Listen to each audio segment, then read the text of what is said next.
The dashboard clock read 1:37 p.m. when we turned onto the unmarked dirt road. Gravel crunched beneath the tires of Tyler's parents' borrowed van as dust billowed behind us. I gripped the edge of my seat, trying to ignore the churning in my stomach. "You feeling okay, Em?" Tyler glanced over at me, his brown eyes bright with excitement. The same excitement that had drawn me to him 2 years ago now filled me with unease. "I'm fine," I lied. "Just a little carsick." I wasn't fine. I hadn't been fine since that nightmare last night. The memory of it stayed with me. The sensation of water filling my lungs, the pressure crushing my chest, and worst of all, something massive moving beneath me in the dark water, circling closer with each passing second. "We're almost there," Tyler announced, his voice cutting through my thoughts. He reached over and squeezed my knee. "This is going to be amazing. The Clearwater Treatment Facility, completely untouched since the 40s. From the back seat, Matt leaned forward between us. "Better watch out for the ghost of Old Man Clearwater," he said in a mock spooky voice. "Legend says he drowned in one of the treatment tanks and still haunts the place looking for new victims." "Shut up, Matt," Rachel said, elbowing him from her seat behind Tyler. "What? I'm just setting the mood," Matt protested with a grin that made me want to punch him. "Ignore him, Emma," Andrew said quietly from the middle seat. "The place has been abandoned for over 70 years. Nothing there but dust and rust." I nodded but couldn't shake the feeling that we were making a terrible mistake. This feeling had been growing steadily over the past few months as we planned this expedition. At first I'd shared everyone's enthusiasm. Urban exploration had been our hobby since Tyler introduced me to it shortly after we started dating. We'd explored abandoned factories, an old hospital, even a defunct amusement park. But something about this water treatment plant felt different. The van hit a pothole, and I jolted forward, my seatbelt digging into my shoulder. "Sorry," Tyler said, slowing down slightly. "Road's worse than I expected." "That's because it's not a road," Rachel observed. "More like a trail that time forgot." Through the windshield, I could see trees crowding in on both sides of the narrow path. We were far from anything resembling civilization now. My phone had lost signal about 20 minutes ago, a fact I'd noticed with increasing panic. "Remember that apartment building in West Side?" Tyler said, clearly trying to distract me. "The one with all the weird graffiti? This place is supposed to be 10 times cooler." "Yeah, and no security guards to chase us out," Matt added. I forced a smile. Tyler knew me too well. He'd been noticing my discomfort throughout the entire 2-hour drive from the city. At first, he'd tried engaging me in conversation about our previous explorations, then about my photography plans for this trip, and finally he'd just turned up the radio, letting alternative rock fill the awkward silence. "You've been quiet all morning," Andrew noted, leaning forward. "Everything okay?" I shrugged. "Just tired. Didn't sleep well." "Nightmares again?" Rachel asked. She was the only one I told about my recurring dreams of drowning. "Something like that," I admitted, not wanting to get into the details with everyone listening. Matt made a ghostly woo sound. "The spirits are trying to warn you." I said, "Shut up," Rachel snapped at him.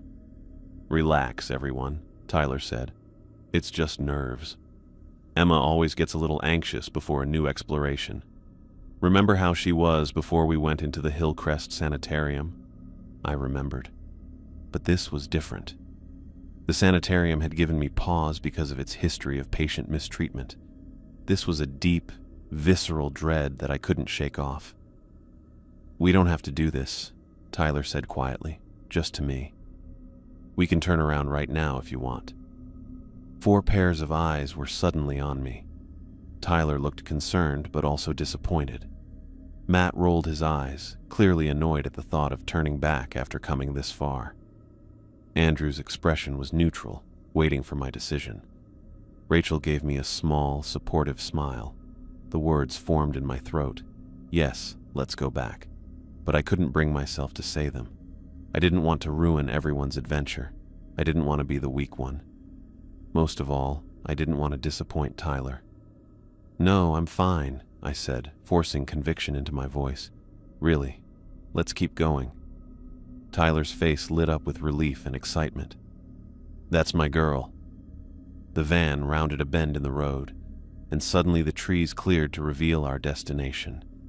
The clear water treatment facility stood before us, a massive concrete structure, gray and intimidating against the afternoon sky. Broken windows dotted the facade.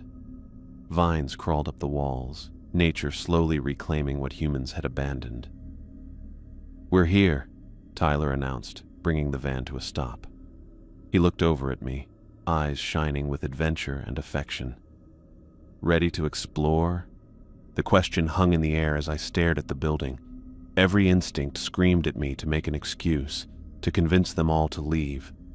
Instead, I nodded, unable to find my voice. Tyler leaned over and kissed my cheek before turning to the others. "All right, gear up, everyone. Let's see what secrets this place is hiding." As everyone began gathering their backpacks and equipment, I remained frozen in my seat, staring at the decaying facade of the treatment plant. Something was wrong about this place. I could feel it, but I said nothing. "This place is even better than I expected," Tyler said, pulling out his camera and snapping a few shots of the exterior. The building stood tall before us, much larger than it had appeared from a distance. Concrete walls stretched upward, covered in decades of grime and crawling vines. Windows gaped open, glass long shattered. "Looks like it's been abandoned since the Stone Age," Matt said, already walking toward the rusted chain-link fence that surrounded the property. "Bet there's some cool stuff inside." I hung back, clutching my backpack straps until my knuckles whitened. This place gave me a bad feeling, not just abandoned, but unwelcoming. The distant sound of water dripping somewhere inside the facility made my skin crawl, reminding me of my nightmare. "You coming, Em?" Tyler called back, pausing when he noticed I wasn't following. "Maybe we should just take some exterior photos," I suggested, trying to keep my voice steady. "This place looks really unstable." Rachel gave me a sympathetic look. "Emma's right. That building doesn't look up to code." "That's the whole point," Matt said, rolling his eyes. He'd reached the fence and was inspecting it. "Hey, look! Someone's already cut through here." The chain link had been sliced open, creating a gap just large enough for a person to slip through. Matt ducked through without hesitation. Andrew adjusted his glasses. "Probably local teens looking for a place to drink." "Guys, I really don't think this is a good idea," I said, more forcefully this time. "What if there are squatters inside, or drug dealers?" Tyler walked back and took my hand. "Em, we've been planning this for weeks. The place has been abandoned for decades. If anyone was using it, we'd see signs, fresh garbage, lights at night, something." I knew I was losing the argument. Everyone was looking at me again, waiting for me to cave like I always did. 5 minutes, I said finally. "We go in, take some quick photos, and leave before it gets dark." Tyler grinned and squeezed my hand. "That's the spirit." One by one, we slipped through the fence opening. I went last, catching my jacket on a jagged piece of metal. I tugged it free. The grounds surrounding the facility were overgrown with weeds and small trees that had forced their way through cracks in the concrete walkways. As we approached the main entrance, Matt tried the door handle. Surprisingly, it turned, the metal screeching from years of disuse. The door swung open, revealing darkness beyond. "Ladies first," Matt said with a mock bow. "Very funny," Rachel replied, pushing past him. Tyler switched on his flashlight, though enough sunlight filtered through the broken windows that we could still see without it. The entrance hall was littered with debris, fallen ceiling tiles, broken glass, and papers yellowed with age. The moment I stepped inside, I felt nauseous. The air was musty with a strong metallic smell, similar to blood. I covered my nose with my sleeve. God, "What is that smell?" I asked. "Probably just rust and standing water," Andrew said, though he looked uncomfortable too. "These old pipes have been degrading for decades." Tyler was already moving deeper into the building, his flashlight beam dancing across peeling paint and water-stained walls. "Check out these control panels," he called from an adjoining room. We followed him into what must have been a main control room. Massive panels lined the walls, covered in dials, switches, and gauges now frozen in time. The glass faces of the instruments were cracked or missing altogether. "This is incredible," Andrew said, examining the panels with genuine interest. "Some of this technology seems advanced for the 1940s. Tyler began snapping photos while Matt rummaged through drawers, pocketing small knobs and switches as souvenirs. "Don't take too much," I warned. "That's technically stealing." Matt snorted. "From who? The ghost of Old Man Clearwater?" I wandered toward a large window that overlooked what appeared to be a processing room below. Large cylindrical tanks stood in rows, connected by a complex network of pipes. Something about their arrangement seemed oddly deliberate, almost like, "Hey guys," Rachel called from another doorway. I found what looks like an office with a bunch of old files. Everyone except me hurried to see Rachel's discovery. I lingered by the window, staring at those tanks. They didn't look like they were designed just for water processing. They seemed more like containment units. I finally pulled myself away and joined the others in what had indeed been an administrative office. Filing cabinets stood with drawers partially open, papers spilling onto the floor. Andrew was carefully examining documents, while Rachel photographed some pinned to a bulletin board.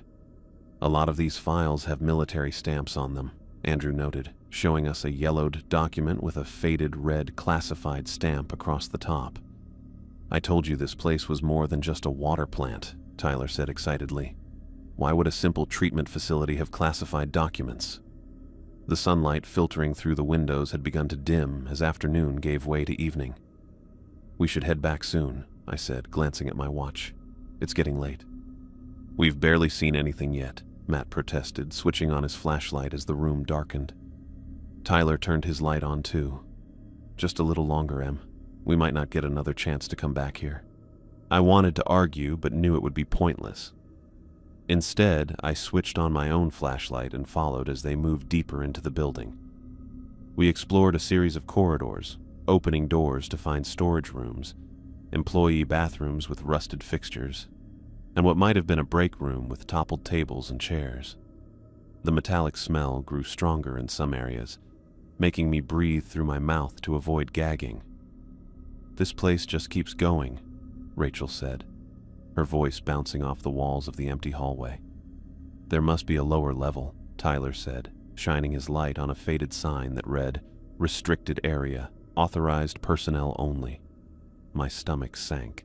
I knew what would happen next. We followed the signs to a heavy metal door that had been left partially open. Tyler pushed it with his shoulder, and it groaned open to reveal a stairwell leading down. "Jackpot," Matt whispered, already starting down the stairs. The stairwell led to another corridor, this one lined with pipes that ran along the ceiling.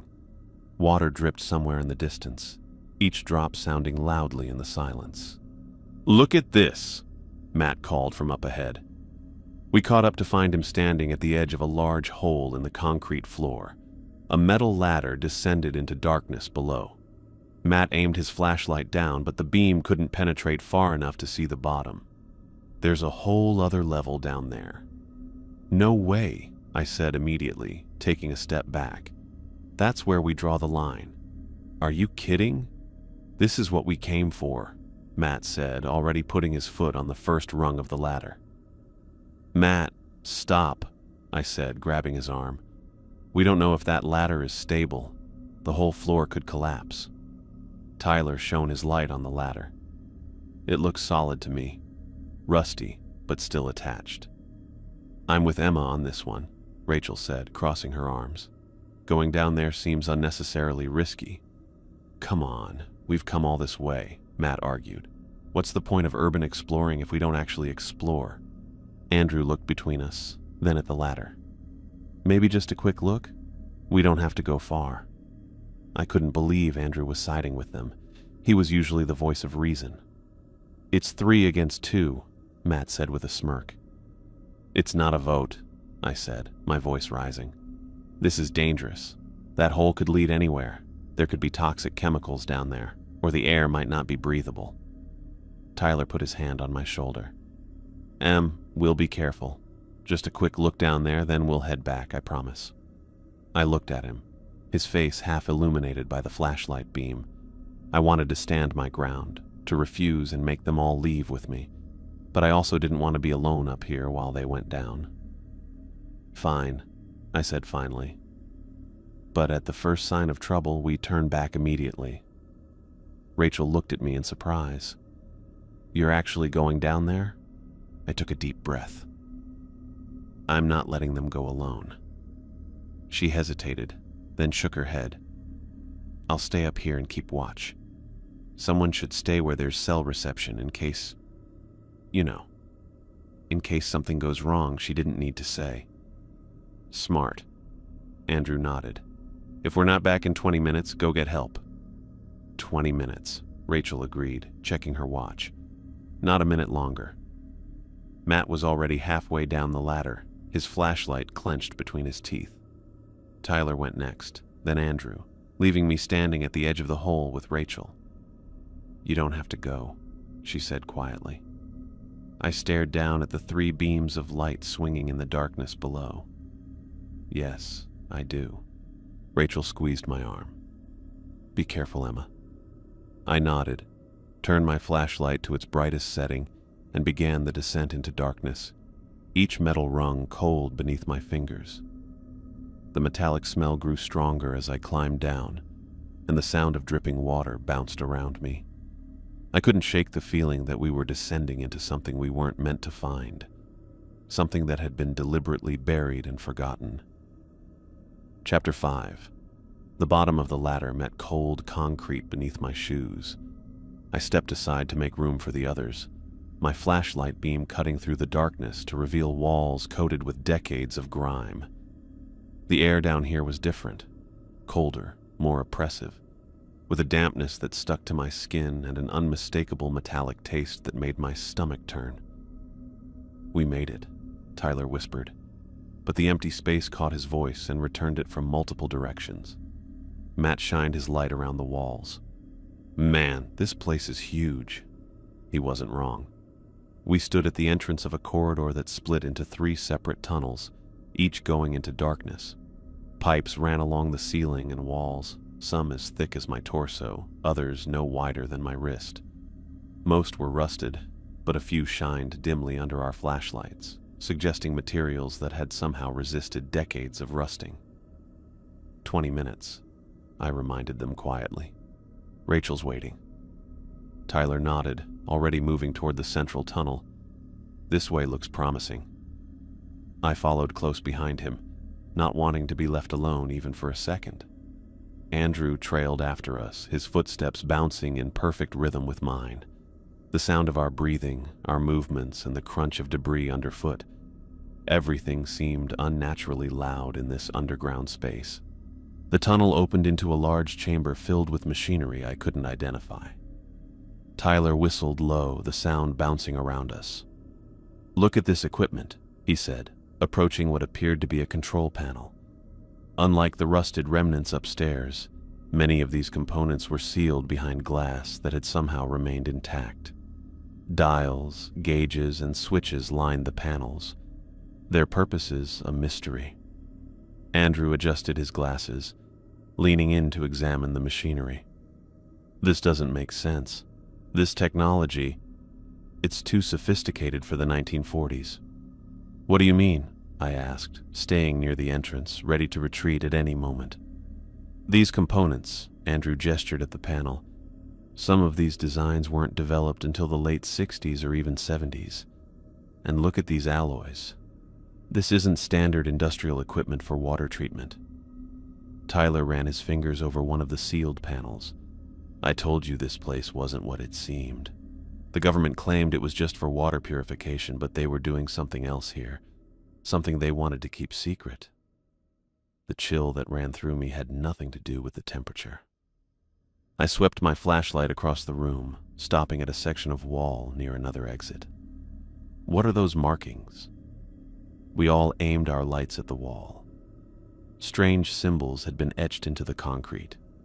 Not graffiti or standard maintenance notations, but deliberate patterns of lines and curves that formed no letters or numbers I recognized. Some kind of code, maybe? Andrew suggested, stepping closer to examine them. Or warning signs, I murmured, the words slipping out before I could stop them. Matt snorted. Yeah, probably says, "Beware of the water monster." He punched Tyler's arm playfully, but no one laughed. Let's keep moving, Tyler said, heading toward the exit nearest the marked wall. We still have plenty of time before we need to head back up. The next corridor was narrower, forcing us to walk single file. Water dripped somewhere ahead, each drop amplified by the enclosed space. My flashlight beam caught something moving at the edge of its reach, probably just water running down the wall, but it made me jump all the same. You okay? Tyler asked, looking back at me. Fine, I lied, quickening my pace to stay closer to him. The corridor eventually opened into the largest room yet, a huge space filled with enormous metal tanks arranged in a circular pattern. Each tank stood at least 15 feet tall, connected to its neighbors by a complex network of pipes and valves. In the center of the circle was a depression in the floor, similar to a shallow pit filled with murky water. What is this place? I whispered, my voice barely audible even to myself. Tyler moved toward the nearest tank, running his hand along its curved surface. These don't look like standard water treatment tanks. They're more like containment units. Containment for what? Andrew asked, voicing the question I was too afraid to form. Matt had wandered to the far side of the room where his flashlight illuminated what appeared to be another ladder, this one ascending into a dark shaft above. Hey guys, there's another level up here. An overwhelming sense of wrongness hit me. The air felt electric. The hairs on my arms stood on end, and I couldn't shake the feeling that something was observing us from the shadows, tracking our movements with cold, calculating interest. We need to go back, I said, louder than I intended. Right now. Tyler turned to me, his expression showing both concern and disappointment. Em, we've barely started exploring. This is the discovery of a lifetime. Something isn't right here, I insisted, backing toward the entrance we'd come through. Can't you feel it? This place, it's not just abandoned. It's wrong. Matt hopped down from the platform where he'd found the ladder. Come on, Emma. Don't ruin this for everyone. We might never get another chance to explore somewhere this cool. I looked to Andrew, hoping for support, but he hesitated. Maybe we should just take a quick look at what's up that ladder, he suggested, looking between me and Tyler. Then we can head back. We still have about 10 minutes before Rachel will start to worry. I don't want to go up there, I said, hating how weak my voice sounded. I want to leave.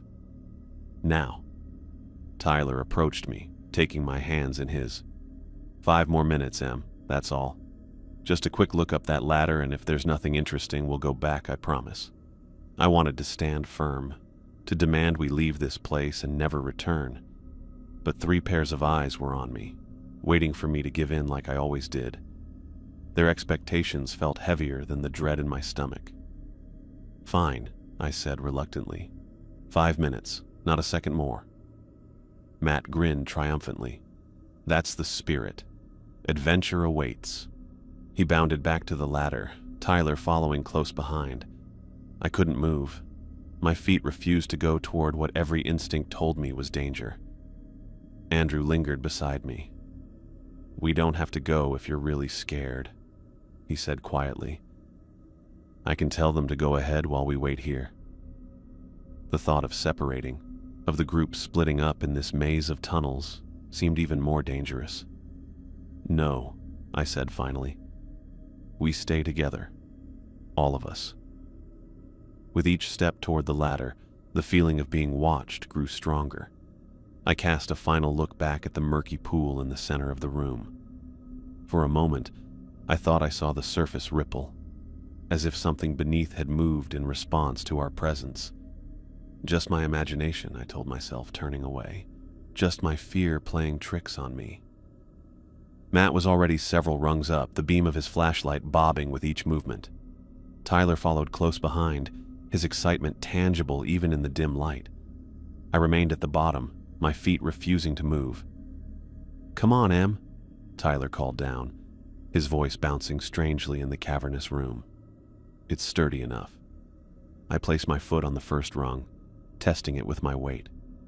The metal creaked but held firm. With each step upward, the feeling of dread intensified, as though I was climbing towards something terrible rather than away from it. Andrew climbed behind me, his breathing matching the rhythm of our ascent. "Almost there," Matt announced from above. The ladder led to a narrow opening in the ceiling. Matt pulled himself through first, then reached down to help Tyler up. When my turn came, I hesitated, looking back down at the circular arrangement of tanks below us. From this height, their pattern seemed even more deliberate, almost ritualistic. Tyler's hand appeared in the opening above me. "I've got you," he said. I took his hand and let him pull me up into another corridor, this one narrower than those below. Andrew emerged a moment later, adjusting his glasses as he stood. "How much time do we have left?" I asked, my voice barely above a whisper. Tyler checked his watch. 8 minutes before we need to head back to Rachel. The corridor stretched before us, lined with what appeared to be sealed chambers. Each had a heavy metal door with a small window at eye level. Matt was already moving ahead, shining his light through the first window. "Guys, you need to see this," he called back. We joined him at the door. I peered through the cloudy glass, my flashlight illuminating what appeared to be laboratory equipment, much more modern than anything we'd seen in the upper levels. Stainless steel tables, equipment covered in plastic sheets, and walls lined with cabinets. "This doesn't look like water treatment," Tyler murmured, pressing his face closer to the glass. "Because it isn't," Andrew replied. "I think we're in some kind of research facility." We moved to the next door, then the next, finding similar setups in each chamber. Some contained equipment I couldn't identify, while others held rows of empty tanks smaller than those in the room below. "What were they studying down here?" I asked, my question directed at no one in particular. No one answered. We continued down the corridor, our flashlight beams cutting through decades of undisturbed darkness. The sealed chambers eventually gave way to a single, larger door at the end of the corridor. Unlike the others, this one stood partially open, as if someone had left in a hurry. Matt pushed it wider with his shoulder, the hinges groaning in protest. "Let's check it out." The room beyond was larger than the chambers we'd passed. Our flashlights revealed more scientific equipment, metal tables, and monitoring devices. But what dominated the space was a circular pool in the center of the floor, about 15 feet across. The liquid within was so dark our flashlight beams didn't reflect off it. "Is that water?" Andrew asked, approaching the edge cautiously. I stayed back, unable to shake the feeling that we shouldn't be here, that we were intruding on something best left forgotten. The air felt different in this room, thick and full of strange energy, and the acoustics were strange. When Tyler whispered to Matt across the room, his voice carried as clearly as if he'd spoken directly into my ear. "This is weird," I said, my own voice sounding unnaturally loud. "Can you guys hear that?" "Hear what?" Tyler asked, turning toward me. "The acoustics. Everything sounds wrong." Matt clapped his hands once. The sound was sharp and clear even though the room was large. Then he snapped his fingers near the edge of the pool, and the sound seemed to ripple outward, bouncing off the walls in a way that didn't make sense. "That's cool," he said, grinning. He leaned closer to the pool. "I wonder how deep it is." "Don't," I warned, but Matt was already scanning the floor for something to throw. He picked up a chunk of concrete that had broken away from one of the walls. "Relax, Emma. I'm just checking the depth. We don't have time for this," I said, glancing at my watch. "We need to head back." "Just 1 second, Matt insisted, weighing the concrete chunk in his hand. "I want to see if this is just some decorative feature or if it's actually functional." Before I could object again, he tossed the piece of concrete into the center of the pool.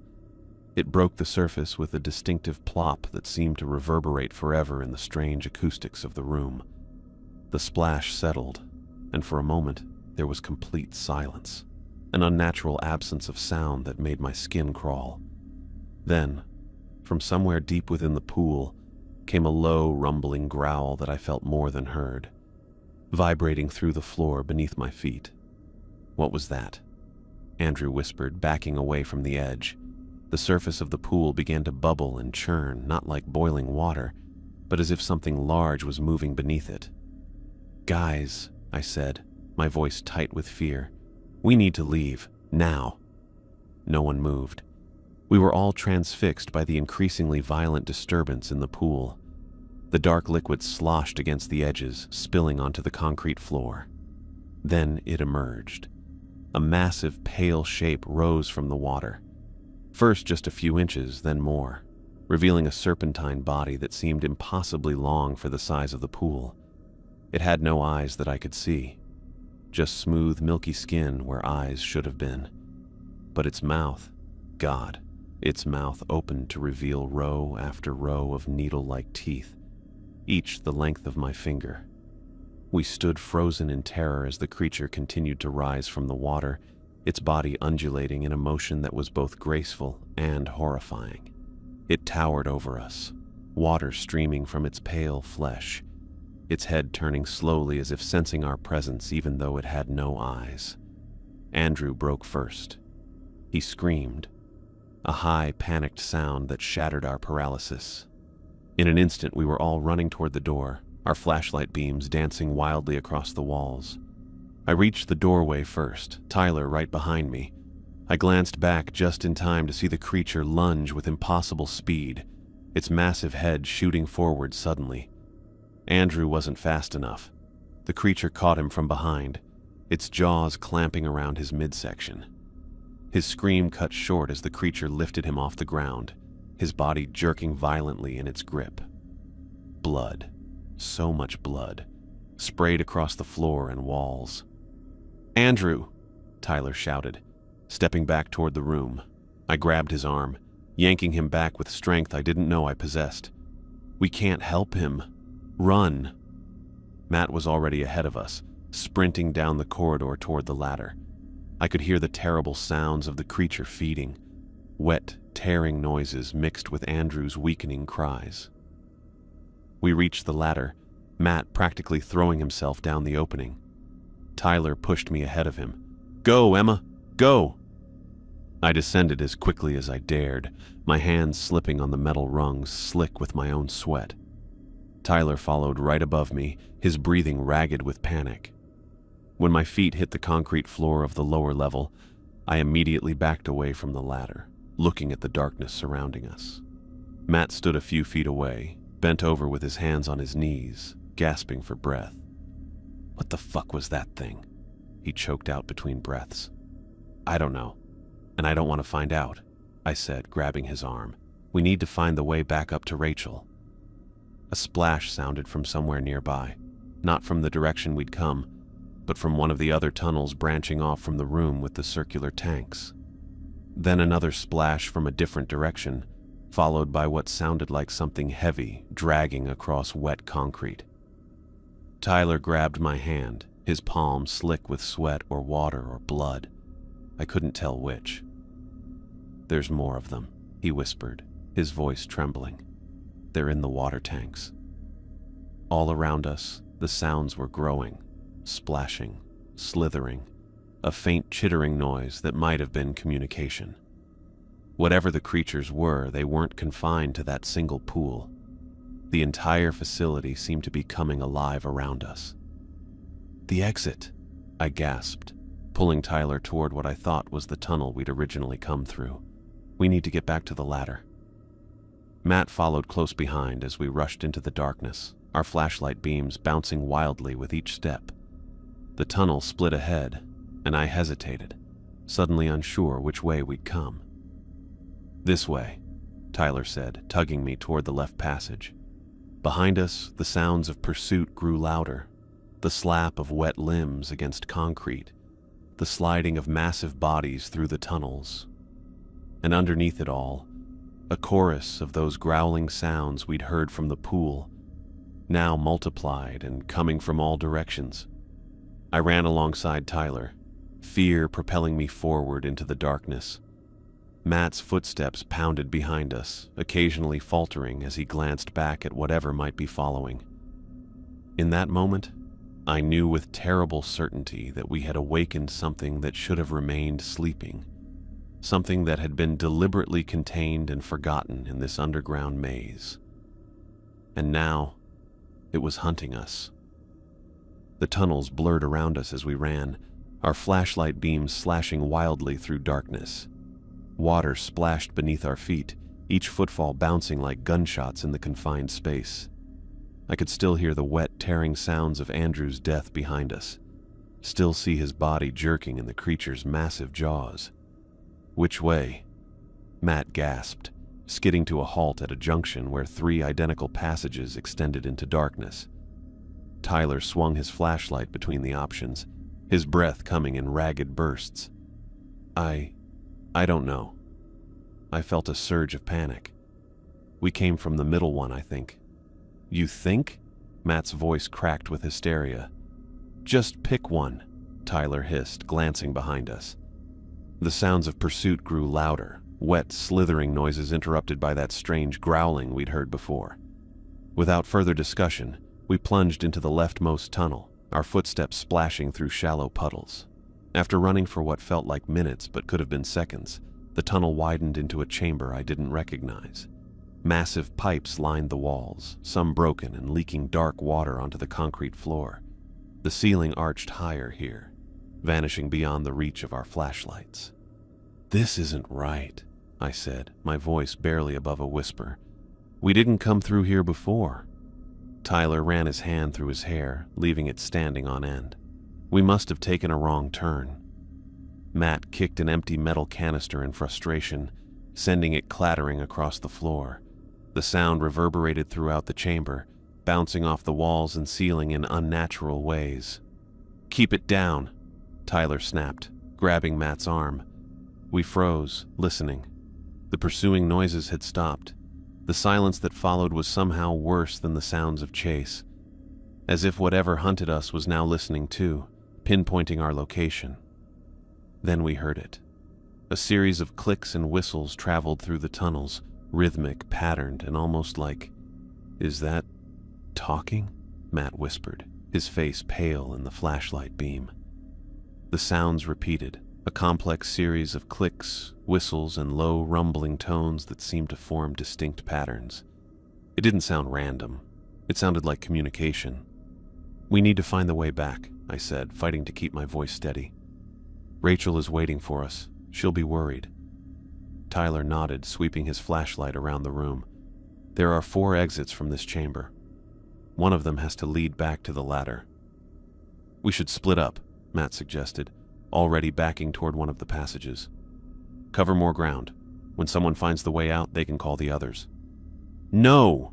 I grabbed his arm, digging my fingers into his sleeve. "We stay together, no matter what." "Emma's right," Tyler said. "Splitting up is how people die in horror movies." Matt laughed nervously.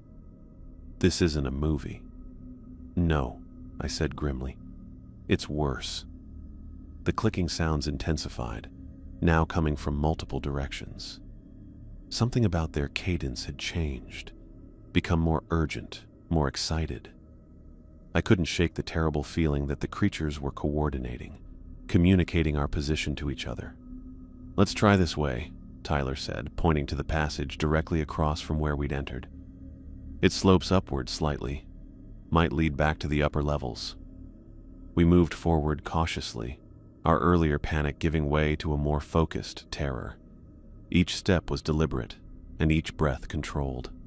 The tunnel Tyler had chosen was narrower than the others, forcing us to walk single file. Tyler led, with me in the middle and Matt bringing up the rear. The clicking sounds followed us, sometimes seeming to recede, other times growing alarmingly close. Occasionally, we heard something else, a scraping noise like claws or teeth against concrete, and the distinctive slithering sound of massive bodies moving through water. "They're hurting us," Matt whispered from behind me. I glanced back. What? The sounds. They're loudest from the directions they don't want us to go. They're driving us somewhere. A chill ran down my spine. Matt was right. The noises weren't random. They changed whenever we changed direction, almost like the creatures were coordinating to push us deeper into the facility rather than toward an exit. "Tyler, wait," I called softly. "We need to rethink this." He paused, turning back to face us. "What is it?" Before I could explain Matt's theory, a different sound cut through the darkness. A wet, rushing noise like a wave surging through a narrow space. It came from a small side passage we'd just passed. Matt turned his flashlight toward the sound. "What was—" It happened so fast I barely registered the movement. A pale, glistening limb shot from the darkness. Not an arm or leg, but something more like a tentacle, thick as my thigh and covered in quivering suckers. It wrapped around Matt's ankle, yanking him off his feet before either of us could react. Matt screamed as he hit the ground, his flashlight spinning away across the concrete. He clawed desperately at the floor, his fingernails breaking as they scraped against rough concrete. "Help me!" he shrieked, his voice cracking with terror. Tyler lunged for Matt's outstretched hand, missing it by inches as Matt was dragged into the side passage with horrifying speed. I grabbed Tyler's jacket, pulling him back as something massive moved in the darkness beyond, a pale, undulating form blocking the narrow passage. Matt's screams rang through the tunnels, growing fainter as he was pulled farther away. Then came a wet, crunching sound, and his cries cut off abruptly. "Matt!" Tyler called, his voice breaking. I pulled him away from the passage, tears streaming down my face. "We can't help him. We have to go." Tyler stood frozen, staring into the darkness where Matt had disappeared. "We can't just—" "He's gone," I said, the words bitter as I spoke them. "Just like Andrew. If we don't move now, we'll be next." The clicking sounds around us had changed again. Faster now, more excited. The slithering noises grew louder, converging from multiple directions. Tyler's face hardened, his shock giving way to grim determination. "Which way?" I swept my flashlight across our surroundings, trying to think despite my intense fear. The tunnel continued ahead, but I noticed a smaller passage branching off to the right, almost hidden behind a cluster of pipes. "There," I pointed. "That might lead somewhere they don't expect." We squeezed through the narrow opening, the rusted pipes scraping against our clothes. This new passage was barely wide enough for our shoulders, the ceiling so low we had to duck our heads. It smelled of mildew and stagnant water, but underneath was that same metallic odor I'd noticed when we first entered the facility. As we moved deeper into this cramped space, I noticed something strange. The sounds of pursuit grew fainter, as if the creatures couldn't, or wouldn't, follow us here. "They're backing off," Tyler whispered, noticing the same thing. "Maybe they can't fit," I suggested, though something told me that wasn't the entire explanation. We continued forward, the passage occasionally branching or turning. I tried to maintain a mental map, but soon lost track of our direction in the maze-like system. The only constant was that we seemed to be moving upward, gradually ascending through the facility. After what felt like an eternity of creeping through the claustrophobic passage, Tyler stopped abruptly. "Listen." I held my breath. At first I heard nothing. Then I caught it. The faint sound of water dripping, but with a different quality than before. Each drop made a distinctive hollow sound, suggesting a larger space ahead. "Might be a way out," Tyler said, hope coloring his voice for the first time since we'd lost Matt. We pressed forward, the passage eventually opening into a wider tunnel lined with electrical conduits and smaller pipes. Emergency lights glowed dimly at intervals, their batteries somehow still functioning after decades of abandonment. "We're in a maintenance access," Tyler said, sweeping his flashlight along the walls. "These usually connect to multiple sections of a facility." He was right. The tunnel branched repeatedly, forming a network that likely ran throughout the entire complex.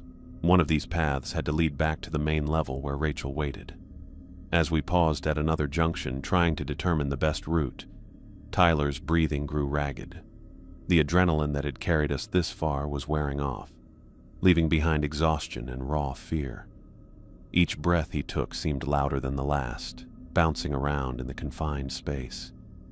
"Tyler," I whispered, placing my hand on his arm. "You need to breathe quieter." He nodded, trying to control his breathing, but the panic was too deeply set. His chest heaved with each desperate gulp of air.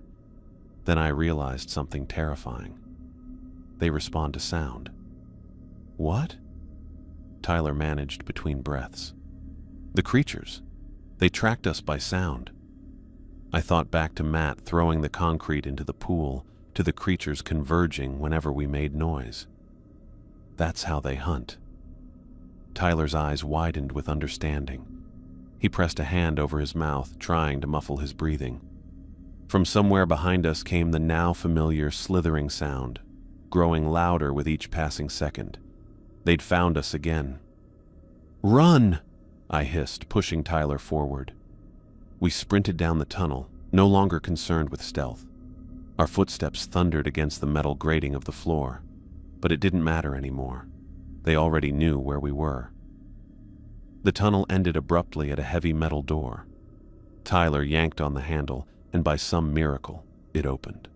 We tumbled inside, slamming the door shut behind us. Tyler braced his body against it while I frantically searched for a lock or barricade. "There!" Tyler pointed to a metal bar leaning against the wall. I grabbed it and jammed it through the door handle, wedging the other end against the floor. It wouldn't hold for long, but it might buy us precious minutes. As our panic subsided enough to take in our surroundings, I realized we'd found some kind of maintenance room. Metal shelves lined the walls, stocked with dusty equipment and tools. A workbench stood against one wall, covered in what looked like electrical components and faded schematics. The only light came from our flashlights and a single emergency bulb glowing weakly in the ceiling. "What is this place?" Tyler asked, his voice barely above a whisper. "Looks like a repair station or maintenance hub," I said, examining the room more closely. Along one wall ran a large blueprint of what appeared to be the facility's layout. Most of it was faded beyond recognition, but portions were still visible. "Tyler, look." I directed my flashlight to the blueprint. "This might show us the way out." He joined me, studying the faded lines. "Can you make sense of it?" I traced my finger along what looked like a vertical shaft. "I think this is the original ladder we came down. And this," I pointed to another area, "might be where we are now." Tyler squinted at the blueprint. "If that's right, we need to go back the way we came, then take the second right instead of the third." A heavy thud against the door made us both jump.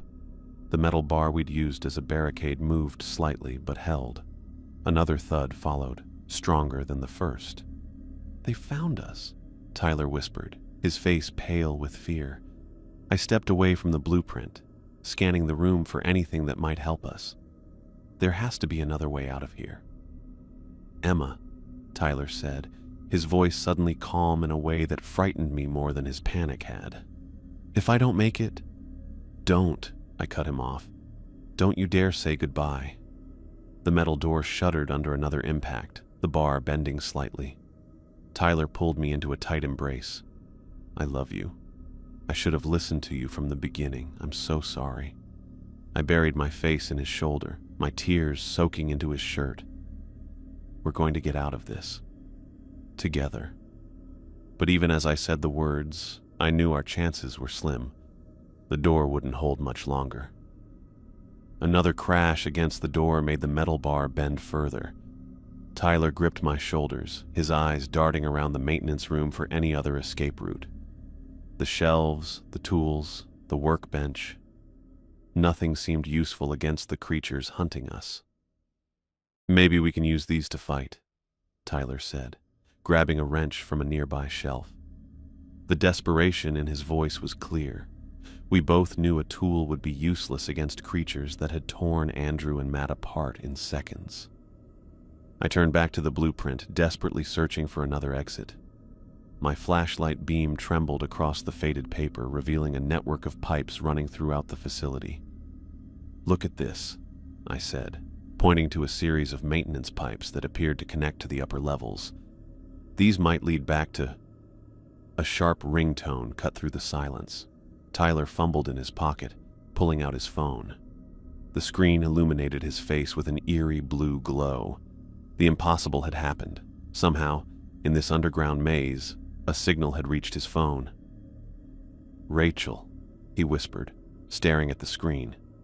He tapped the notification, and Rachel's voice suddenly filled the room, panicked, breathless, and far too loud.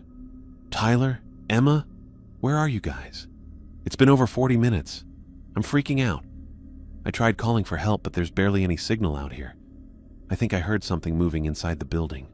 Please call me back as soon as—" Tyler frantically lowered the volume, but it was too late. The pounding on the door stopped abruptly. The silence that followed was somehow worse than the crashing had been.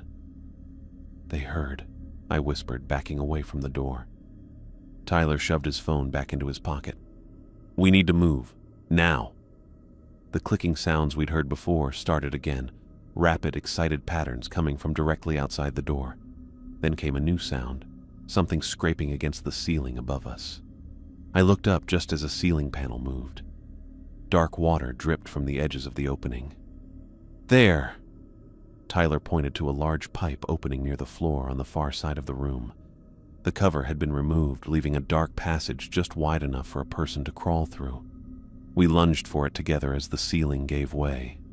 Something massive and pale dropped into the room behind us, a writhing, serpentine body similar to what we'd seen before, but smaller, more agile. It landed with a wet slap against the concrete floor. Tyler pushed me toward the pipe. "Get in! Go!" I dropped to my knees and scrambled into the opening. The pipe was cold and damp, smelling of rust and stagnant water. I crawled forward a few feet, then turned back to see Tyler right behind me. The creature moved with terrifying speed, its eyeless head swinging toward the sound of our movement. It lunged across the room as Tyler was halfway into the pipe. "Tyler!" I screamed, reaching for him. His eyes met mine, wide with terror and something else. Resignation. In that moment, I knew what he was about to do. "Run, Emma," he said, his voice steady even though he was afraid. "Don't look back." He pushed me further into the pipe, then suddenly jerked backward. The creature had seized his legs. Tyler slammed his hand against the inside of the pipe, his fingers leaving bloody streaks on the metal. "Go!" he shouted, his voice breaking. "I love you!" The creature pulled harder, dragging Tyler back into the room. I reached for him, our fingertips brushing for one final moment before he was yanked away. What followed was a sequence of sounds I will never forget. Tyler's scream, cut short. A wet, tearing noise. The splash of liquid against concrete. The creature's excited clicking, growing faster and more frenzied. I pressed my hands against my ears, but it didn't help. Tears streamed down my face as I backed deeper into the pipe, moving away from the horror in the maintenance room. Every instinct screamed at me to go back, to help Tyler somehow, but I knew there was nothing I could do. Tyler was gone, just like Andrew, just like Matt. I forced myself to turn away, to face the darkness ahead. My flashlight beam sliced through the gloom, revealing a tunnel that stretched beyond my light's reach. I had no choice but to move forward. The pipe angled upward slightly, giving me hope that it might indeed lead to the upper levels. I crawled on my hands and knees, the rough metal scraping my palms and tearing at my jeans. My breathing resounded loudly in the confined space, each inhale tasting of rust and decay. Behind me, I could hear the creature attempting to follow. Its massive body slammed against the pipe entrance, making the entire passage vibrate. The metal was too narrow for it to fit, at least the one I'd seen. The thought that smaller ones might be able to navigate these pipes spurred me forward with renewed panic. After what felt like an eternity of crawling, the pipe branched into 3 separate directions. I paused, my light bouncing between the options. The left and right passages continued horizontally, while the center one angled more sharply upward. Up seemed like the right choice. Closer to the surface, closer to escape. I squeezed into the middle passage, which was even tighter than the one before. My shoulders scraped against the sides, and I had to turn my head sideways to fit. The claustrophobia was almost as terrifying as the creatures. Each breath came with greater difficulty, the stuffy air seeming to thin with every passing minute. Black spots danced at the edges of my vision, and I realized I was hyperventilating. "Breathe," I whispered to myself. "Just breathe." I forced myself to slow down, to take measured breaths despite the panic screaming through my body. I needed to stay conscious. Passing out in these pipes would mean certain death. The passage twisted and turned, sometimes branching again. At each junction, I chose the path that seemed to lead upward, hoping my sense of direction wasn't completely skewed in this underground maze. As I crawled, my mind kept returning to Tyler's final moments, the way he'd pushed me ahead, the look in his eyes when he realized he wouldn't make it, his final "I love you" before the creature took him. Guilt and grief threatened to overwhelm me, but I channeled it into determination. I would survive this. I would escape. For Tyler. For all of them. After what seemed like hours but might have been minutes, I felt something change. A faint current of air brushed against my face, not the stale underground air I'd been breathing, but something fresher. Following this subtle draft, I pushed forward with renewed energy. The pipe eventually opened into a wider vertical shaft with metal rungs embedded in the side, some kind of maintenance access. I pulled myself out of the horizontal pipe, my muscles screaming in protest after being cramped for so long. Standing on the narrow platform, I shined my light upward. The shaft continued for about 20 feet, before ending at what looked like a hatch or panel. Below, it descended into darkness so profound my flashlight couldn't penetrate it. From that darkness came the now familiar sounds. Clicking, slithering, the splash of bodies moving through water. They were still hunting me. I grabbed the first rung and began to climb, ignoring the pain in my hands and the exhaustion weighing down my limbs. Each movement sent sounds down the shaft, alerting my pursuers to my location, but there was nothing I could do about that now. As I neared the top, I could see that what I thought was a hatch was actually a ventilation grate. I pushed against it, but it didn't budge. Panic flared inside me as I heard the creatures getting closer below.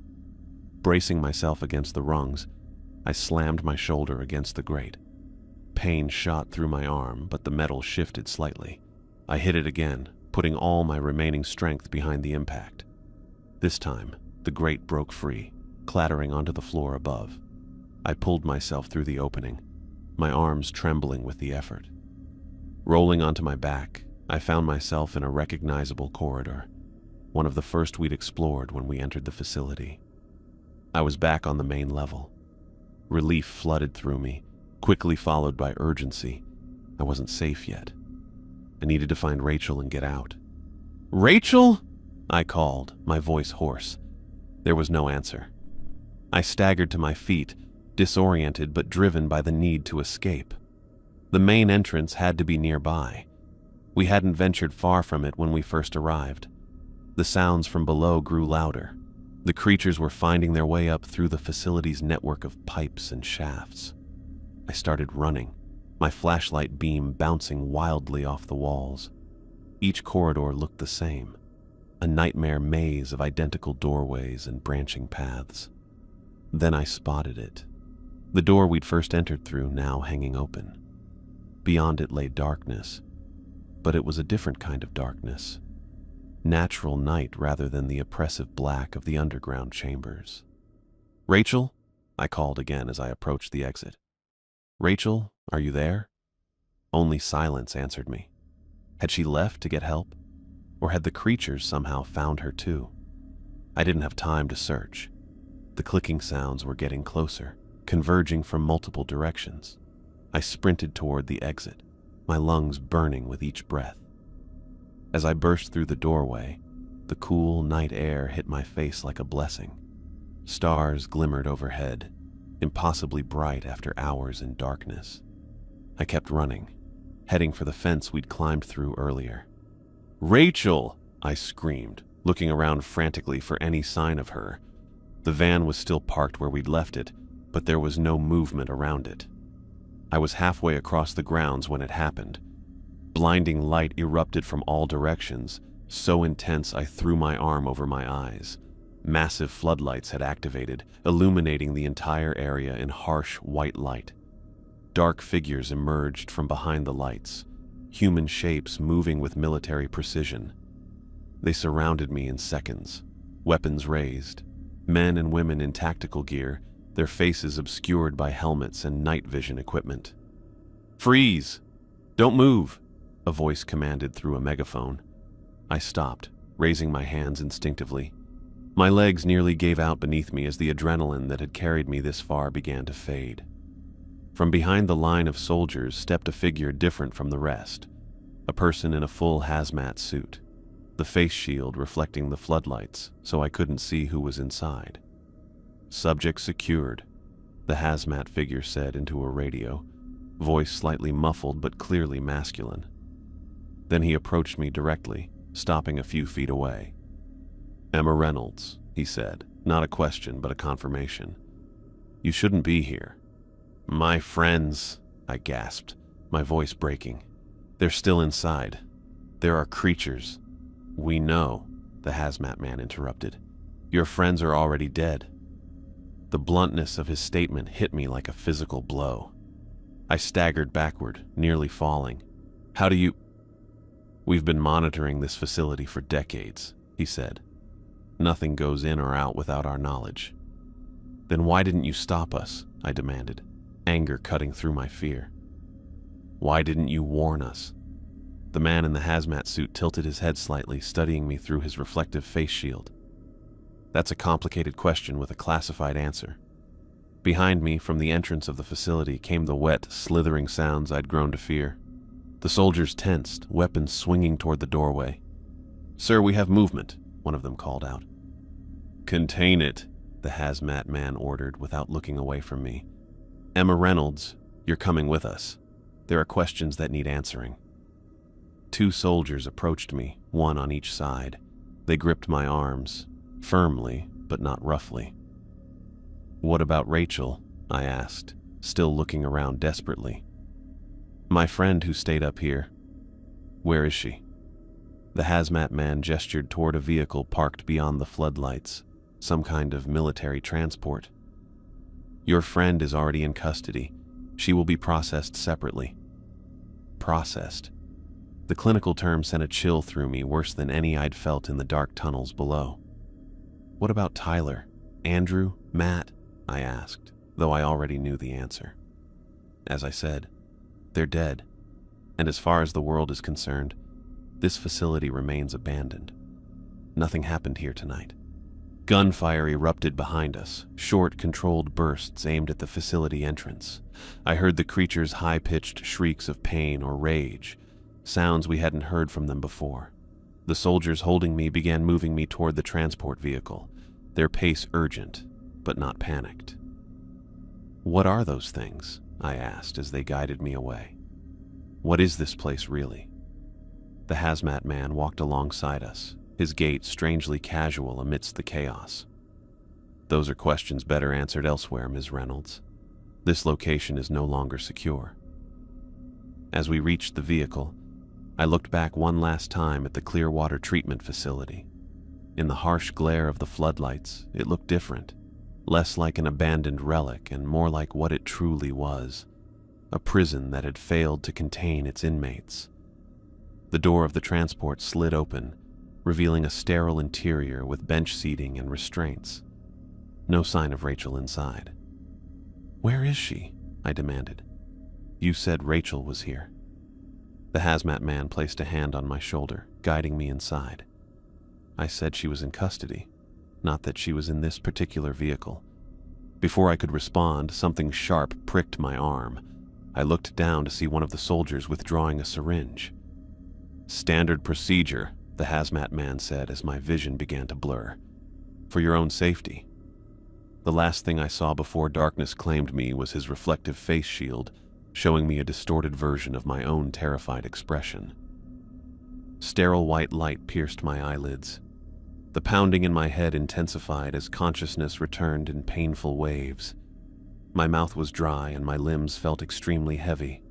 I tried to move my arms but found them secured to the bed with soft restraints. A steady beeping sound pulsed nearby, matching the throb behind my temples. I forced my eyes open. The ceiling above me had white acoustic tiles. I was in a hospital room, or something like it. No windows. One door with a small reinforced glass panel. An IV dripped clear fluid into my arm. The clock on the wall read 3:47, though whether it was morning or afternoon, I couldn't tell. "She's awake," a voice said from somewhere outside my field of vision. Footsteps approached. A woman in military fatigues appeared beside my bed, her face expressionless as she checked my vital signs. She didn't speak to me or acknowledge my attempts to ask questions. After noting something on a tablet, she left without a word. Minutes stretched into what felt like hours before the door opened again. The man in the hazmat suit entered, though he'd removed the helmet, revealing a severe face with salt and pepper hair cut military short and piercing gray eyes that looked at me with clinical detachment. "Ms. Reynolds," he said, pulling a chair beside my bed. "I'm Dr. Julian Reeves. How are you feeling?" "Where am I?" My voice came out as a rasp. "A secure medical facility," he replied, which told me nothing. "You've been unconscious for approximately 18 hours while we monitored you for contamination." "Contamination?" "Exposure to the organisms. Fortunately, your blood work shows no signs of infection." My memory flooded back in horrific flashes. The water treatment facility. The creatures. Andrew torn apart. Matt dragged away. Tyler sacrificing himself so I could escape. "My friends," I whispered. "You said they were dead." Dr. Reeves's expression didn't change. "They are. Recovery teams confirmed it." "And Rachel?" "Your friend who remained outside is being held in another section. She's unharmed, physically at least."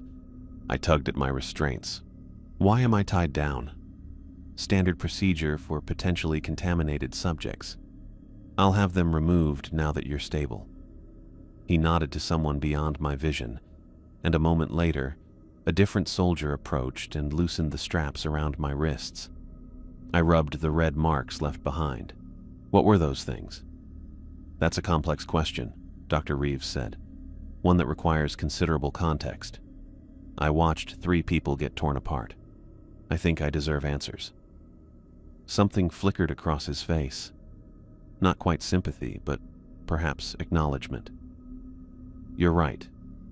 But first you need to understand the gravity of your situation. Everything you witnessed is classified at the highest levels. Your cooperation is not optional, Ms. Reynolds." The threat beneath his clinical tone was unmistakable. "When can I leave?" I asked. "That depends on how our conversations proceed over the next few days." Days. The word seemed ominous as we both understood what it meant. "I need to call my parents. They'll be worried." A cover story has been established. As far as anyone knows, you and your friends went camping in Pinewood National Forest. Search and rescue operations are underway. I felt deeply disturbed by how casually he described changing our true whereabouts. The government had already decided our story. No one would ever know what really happened at the Clearwater facility. "Rest for now," Dr. Reeves said, standing. "We'll begin our formal debriefing tomorrow." You'll be moved to more comfortable quarters once medical clearance is complete." After he left, I lay staring at the ceiling, too numb to cry. Somewhere in this building, Rachel was being held, probably as terrified and confused as I was. My friends were dead, and the only people who knew the truth were the ones who had covered it up for decades. The more comfortable quarters turned out to be a small dormitory-style room with a bed, desk, and attached bathroom. No windows here either, but at least there were no restraints. My clothes had been replaced with gray sweatpants and a plain t-shirt. No phone, no computer, no contact with the outside world. For 3 days, Dr. Reeves interrogated me in a windowless conference room, recording every detail of our exploration. He made me recount each moment, from our arrival at the facility to my capture outside. I described the creatures in detail, their eyeless heads, their teeth, the way they communicated with clicks and whistles. I relived Andrew's death, Matt's capture, Tyler's sacrifice. Each retelling was like reopening a wound. Dr. Reeves took notes on a tablet, occasionally stopping me to clarify details. He seemed particularly interested in the creature's behavior, their coordinated hunting techniques, and their response to sound. On the 4th day, the pattern changed. When I entered the conference room, Dr. Reeves wasn't alone. 2 men in military uniforms stood against the wall, watching me with flat, evaluative stares. "Ms. Reynolds," Dr. Reeves began, "you've been very cooperative.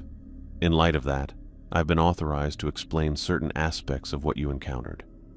I sat across from him, waiting. The Clearwater Treatment Facility was never a water treatment plant. That was its cover. In reality, it was a research station established in 1943 to study unique biological specimens recovered from a deep-sea trench in the South Pacific during naval operations in World War II. He slid a tablet across the table. On the screen was a black-and-white photograph of what looked like a small, translucent worm-like creature in a petri dish. The original specimens were microscopic, extremophiles with remarkable regenerative properties and unprecedented RNA structures. They were brought to Clearwater for study, safely away from population centers. "What happened?" I asked, unable to reconcile the tiny creature in the photo with the monsters that had hunted us. "Progress happened. The Cold War happened." Dr. Reeves took back the tablet. "Initial research showed potential for medical applications, tissue regeneration, resistance to extreme conditions. Then the military became interested in other applications. The implication hung in the air. You were trying to weaponize them," I said flatly. Dr. Reeves's expression didn't change. Enhancements were attempted, genetic modifications, size acceleration. The specimens proved highly adaptive, but controlling their growth and behavior became problematic. "Problematic," I repeated. The word seemed absurdly inadequate. In 1967, after a containment breach resulted in the death of 12 researchers, the facility was officially decommissioned. The specimens were deemed too dangerous to transport and too resilient to destroy through conventional means. "So you just left them there? For 50 years? The facility was sealed, converted into a monitoring station. We've observed the specimens' evolution from a safe distance. Until recently, they remained contained in the lower levels. Until we showed up." "No." His stare was steady. "Something changed approximately 3 months ago. Our remote sensors detected increased activity, movement in previously dormant sections. The specimens were finding ways to access new areas." A chill ran through me. You knew they were active when we went in." "We had concerns, but no physical breaches had occurred. The facility remained structurally secure. Then why not warn people away? Put up signs, guards, anything?" For the first time, Dr. Reeves looked uncomfortable. "That would have drawn attention.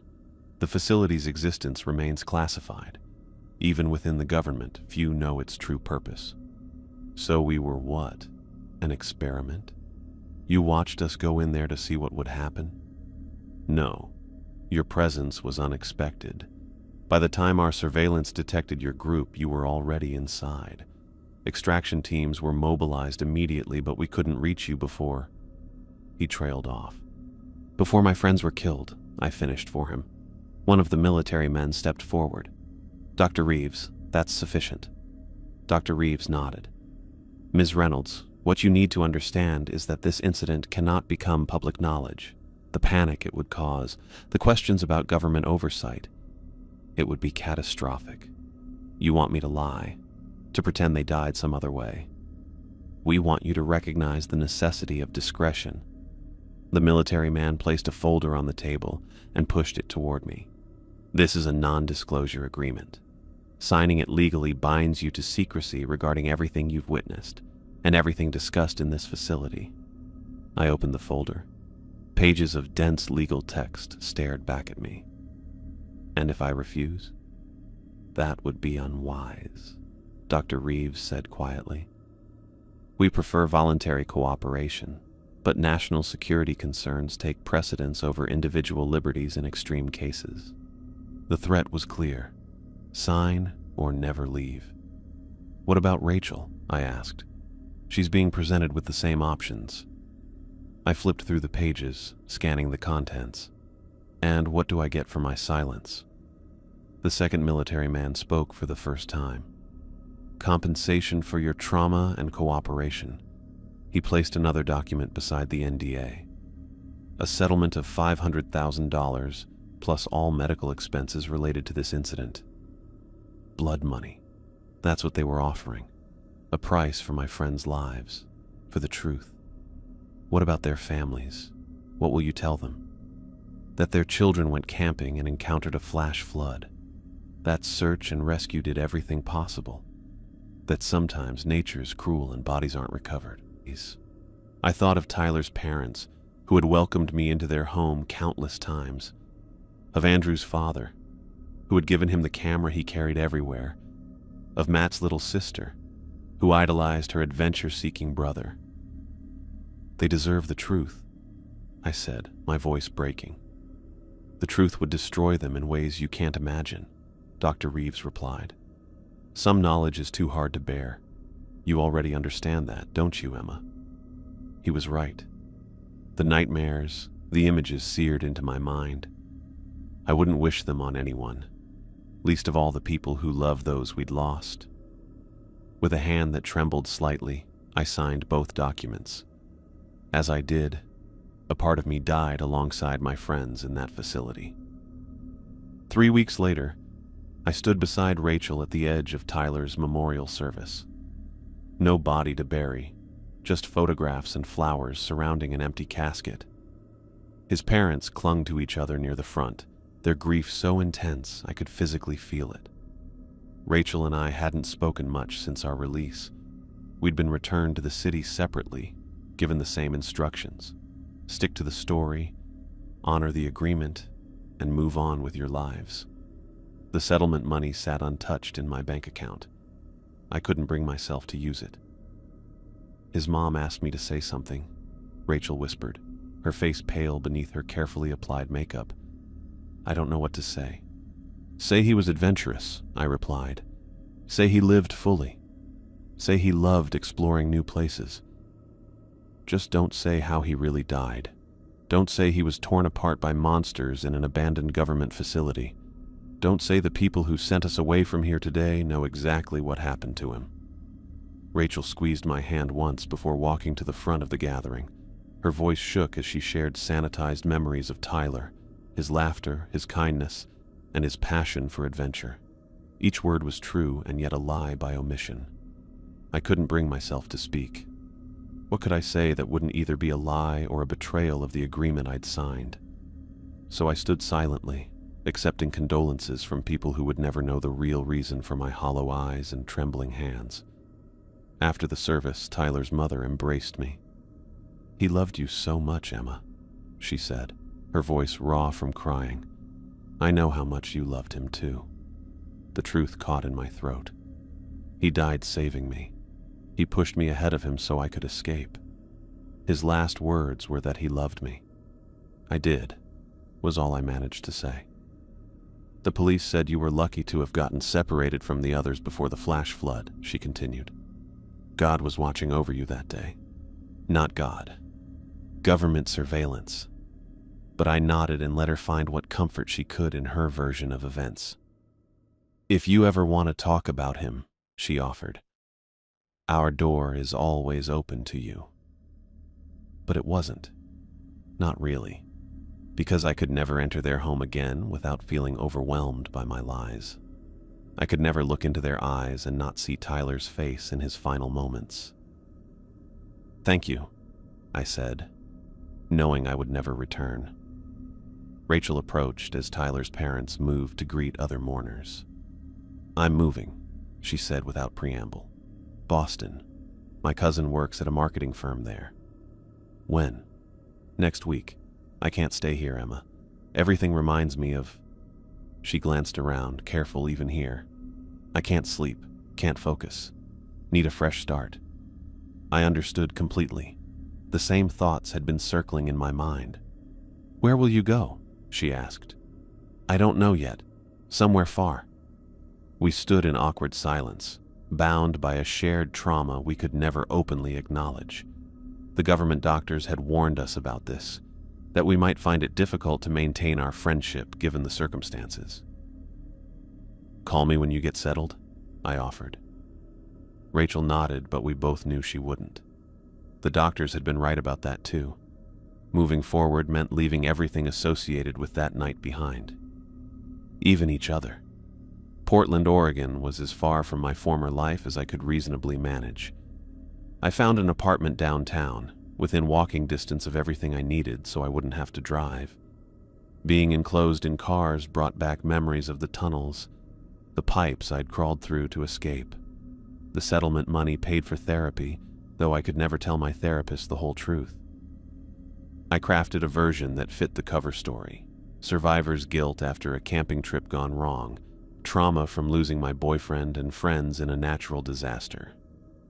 Dr. Carlson nodded sympathetically, prescribing medications that sometimes helped me sleep without nightmares. 4 months after the incident, I was sitting in a coffee shop trying to focus on applying for yet another job. My concentration issues made steady employment difficult. I'd been surviving on the settlement money, but knew I needed to establish some kind of normalcy. A man at the next table had a news website open on his laptop. I wouldn't have noticed except for the headline that caught my eye. Third disappearance near abandoned federal site raises questions. I felt suddenly anxious as I tried to casually read the article from my seat. The location was different, somewhere in Nevada, but the pattern was eerily similar. The man scrolled down, revealing a quote from a local sheriff. These old government sites attract urban explorers despite warnings to stay away. We're increasing patrols, but these areas are remote and difficult to monitor. I almost laughed at the common language. Warnings that didn't exist. Monitoring that served a different purpose. Were there more facilities like Clearwater? More creatures being contained rather than destroyed? How many other groups had ventured into the darkness, never to return? The questions swirled in my mind as I closed my laptop and left the coffee shop. On the sidewalk, I paused, looking up at the cloudy Portland sky. The settlement agreement had been explicit about the consequences of breaking silence. Legal prosecution, immediate termination of benefits, and other measures left ominously undefined. But I thought of Tyler's parents, still waiting for closure that would never come, of Andrew and Matt, whose names had already faded from local news coverage of the tragic camping accident. I carried the burden of truth alone. Somewhere in Nevada, another family was beginning the same painful journey of uncertainty and loss. And somewhere in a government facility, people like Dr. Reeves were preparing another cover story, another settlement, another silencing. I picked up my phone, staring at the blank screen. One call to a journalist, one anonymous tip, one step toward the truth that could unravel everything. My finger hovered over the screen as a black SUV with tinted windows drove slowly past the coffee shop. It was probably nothing, just a coincidence that triggered my paranoia. Or maybe not. I put my phone away and continued walking down the street, the burden of silence growing with each step.